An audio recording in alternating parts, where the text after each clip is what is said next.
रघुपति राघव राजाराम पर भड़की पीडीपी प्रमुख, महबूबा मुफ्ती बीजेपी पर लगाया एजेंडा चलाने का आरोप। जम्मू कश्मीर में रघुपति राघव राजाराम भजन को लेकर एक नई बहस छिड़ गई है।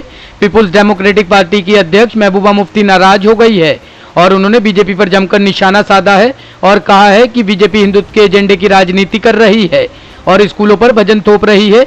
धार्मिक नेताओं को जेल में डाला गया और जामा मस्जिद को बंद कर स्कूली बच्चों को हिंदू भजन गाने का निर्देश दिया गया। ऐसा करके कश्मीर में भारत सरकार का असली हिंदुत्व एजेंडा सामने आ गया है। हिंदुस्तान एक जमहूरी मुल्क है जहां पर हर मज़हब के लोग रहते हैं और हमारे आईन, हमारे कॉन्स्टिट्यूशन ने, चाहे वो हिंदू हो, मुसलमान हो, सिख हो, ईसाई हो, बौद्ध हो, सबको इख्तियार दिया है कि वो अपने मज़हब का फॉलो अप करे।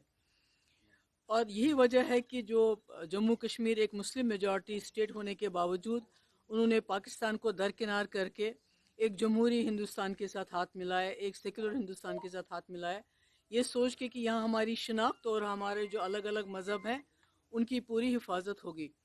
पर बदकिस्मती की ये बात है, जहाँ इन्होंने हमारी शनाख्त हमसे छीन ली, हमारी ज़मीनों के साथ क्या हो रहा है, हमारी नौकरियों के साथ क्या हो रहा है, वो आप लोग बखूबी जानते हैं। मगर अभी हमारे मज़हब के ऊपर भी आ गए हैं। हमारी जामे मस्जिद जम्मू जो कश्मीर में है, 2019 से उस पर ताला लगा हुआ है, वहाँ लोग जाके इबादत नहीं कर सकते, नमाज नहीं पढ़ सकते। अभी हाल ही में जो हमारे मजहबी स्कॉलर्स हैं उनको पुरानी किसी बयान के जिसकी वो सज़ा ऑलरेडी काट चुके हैं, उनको जेलों में डाल दिया गया।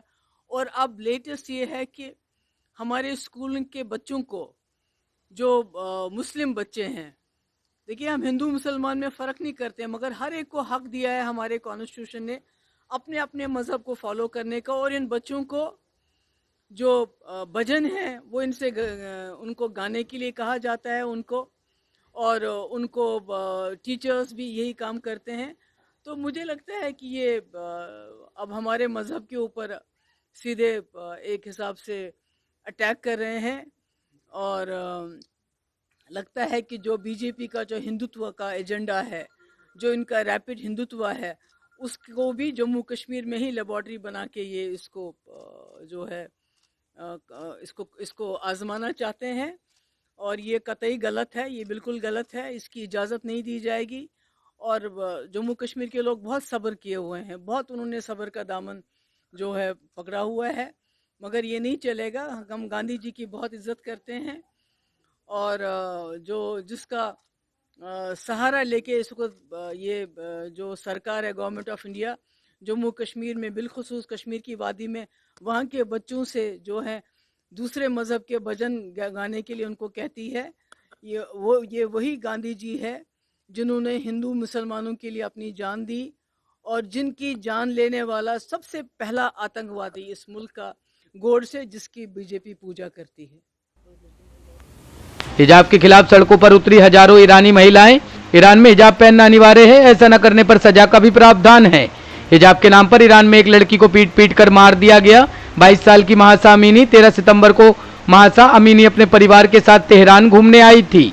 महासा अमीनी ने हिजाब पहना हुआ था, लेकिन उसकी हिजाब से कुछ जुल्फे बाहर आ रही थी। इसी वजह से कुछ हिजाबदारी महिलाओं और ईरान पुलिस ने महासा को जबरदस्ती पकड़कर बुरी तरह से मारा पीटा, जिसके बाद अस्पताल में कुछ समय तक कोमा में रहने के बाद अमीनी की मौत हो गई। जिसके बाद अमीनी की मौत के विरोध में ईरान में बड़े पैमाने पर प्रदर्शन शुरू हो गए।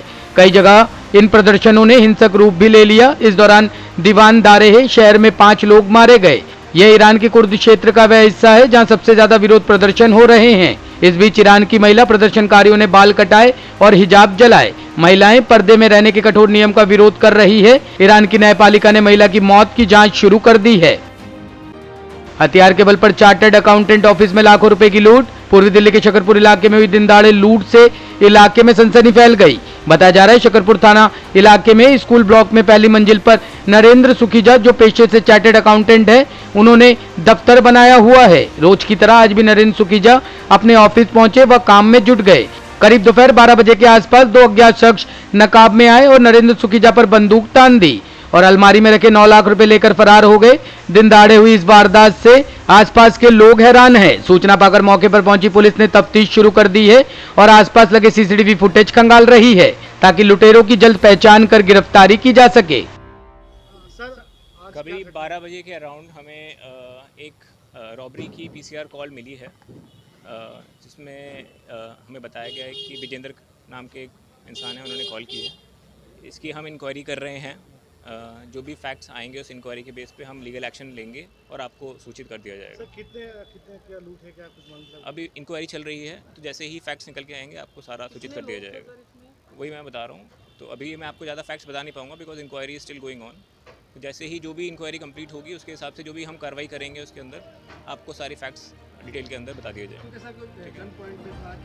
अभी कुछ भी क्लियर नहीं है, अभी सारी चीज़ें अंडर इंक्वायरी है। ठीक है, thank you. Bureau report team तफ्तीश न्यूज़।